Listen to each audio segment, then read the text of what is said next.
আজকে কোনো ডিমের চচ্চড়ি নয়, আজকে নিয়ে আসলাম আপনাদের সাথে শেয়ার করতে ডিমের ঝুড়ি। এটা কিন্তু নর্মাল ডিম ভাজা থেকে কিছুটা ভিন্ন রকম, খেতেও কিন্তু খুবই চমৎকার হয়।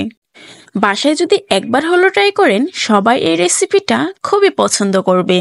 তো তার জন্য আমি এখানে 3টে ডিম নিয়ে নিয়েছি। আমি এখানে 3টে বড় সাইজের ডিম নিয়েছি। এখানে একটা বাটি নিয়ে নিয়েছি এবং এখানে এক এক করে উপকরণগুলো মিশিয়ে নিব। এখানে আমি 2 থেকে 3টা পেঁয়াজ কুচি করে কেটে নিয়েছি। তারপর দিয়ে দিয়েছি টমেটো কুচি। তারপর এখানে দিয়ে দিয়েছি কাঁচা মরিচ কুচি, দিয়ে দিলাম ধনিয়া পাতা কুচি। সেই সাথে এখানে পরিমাণ মতো লবণ মিশিয়ে হাতের সাহায্যে এগুলোকে ভালো করে কষলে মেখে নিচ্ছি।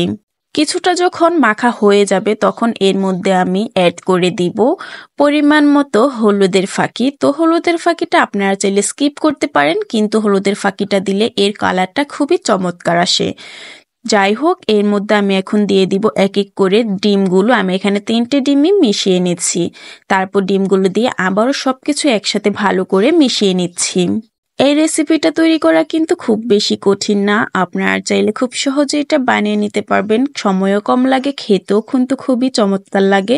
তো যাই হোক, আমি এখানে একটা প্যান বসিয়ে দিয়েছি। প্যানের মধ্যে দিয়ে দিয়েছি পরিমাণ মতো তেল। তেলটা গরম হয়ে আসলে আমি এখানে দিয়ে দিব ডিমের মিশ্রণটা। তো যাই হোক, এরপর আমি এটাকে ভালো করে নেড়ে চেড়ে ভেজে নিচ্ছি। তো এই রেসিপিটা কিন্তু একদম ঝরঝরে করে নামিয়ে নিতে হবে। তো দেখুন, আমি এটাকে প্রায় অনেকটা সময় ধরেই ঝাল করে নিয়েছি এবং একদম ঝরঝরে করে আমি এটা চুলা থেকে নামিয়ে নিয়েছি। এখন আমি একটা বাটির মধ্যে এটাকে পরিবেশন করে নিচ্ছি। দেখুন দেখতে কতটা চমৎকার হয়েছে। এটা কিন্তু দেখতেই চমৎকার না, খেতেও কিন্তু দারুণ।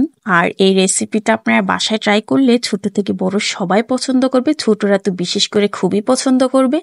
তো আপনারা এই ডিমের ঝুড়িটা গরম গরম ভাতের সাথেও খেতে পারবেন। বিশেষ করে এই ডিমের ঝুড়িটা যদি আপনারা রুটির সাথে খান, খুবই ভালো লাগে। তো আপনাদের কাছে আমি আরও একটা কথা শেয়ার করে নিচ্ছি। এই রেসিপিটা কিন্তু আমার তৈরি করা না, বা আমি কিন্তু এটা নিজে থেকে তৈরি করিনি, বানাইনি। এটা ছিল আমার শাশুড়ির তৈরি করা। আমার শাশুড়ি এটা প্রায় সময় বাসায় নাকি রান্না করে, আমার ননদরা সবাই নাকি এটা খুবই পছন্দ করে। তো আমার শাশুড়ি বলে বলে দিচ্ছিল, আমি এটাকে তৈরি করে নিচ্ছিলাম। তো যাই হোক, আমার রেসিপিটা আজকে আপনাদের কাছে কেমন লাগলো অবশ্যই কমেন্ট করে জানাবেন। এটা আমি প্রথমবার বানিয়েছিলাম, খেতে কিন্তু খুব মন্দ হয়নি, খুবই ভালো লেগেছিল। রুটির সাথে তো আরো বেশি ভালো লেগেছে। তো যাই হোক, আপনাদের কাছে কেমন লাগলো অবশ্যই জানাবেন এবং পরবর্তী ভিডিও পড়া পর্যন্ত সবাই ভালো থাকবেন, সুস্থ থাকবেন।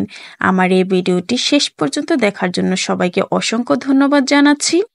যারা আমার চ্যানেলে নতুন তারা অবশ্যই আমার চ্যানেলটি সাবস্ক্রাইব করে সবসময় আমার পাশে থাকবেন। আল্লাহ হাফেজ।